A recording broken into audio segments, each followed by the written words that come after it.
Dans cette vidéo, nous nous intéresserons à une image réelle, c'est-à-dire une image qui peut être observée sur un écran.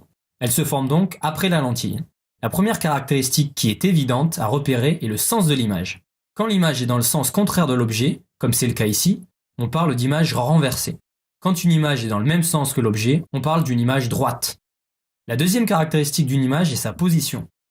C'est l'endroit où il faut placer un écran par rapport au centre optique de la lentille pour que l'image soit parfaitement nette. Cela correspond à la distance OA' sur notre schéma. Pour la déterminer, il suffit d'effectuer une mesure avec sa règle et de tenir compte de l'échelle s'il y en a une.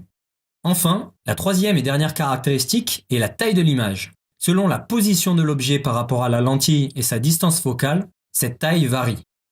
Pour caractériser la taille de l'image vis-à-vis de la taille de l'objet, on définit le grandissement. C'est le rapport de taille de l'image par celle de l'objet, soit gamma est égal à A'B' sur AB.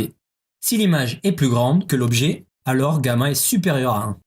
Si l'image est plus petite que l'objet, alors gamma est inférieur à 1. On peut aussi dire que gamma est égal à OA' sur OA. Cette relation peut être retrouvée grâce au théorème de Thalès. On reconnaît ici une configuration dite du papillon. On a donc, selon le théorème de Thalès, A'B' sur AB égale OA' sur OA.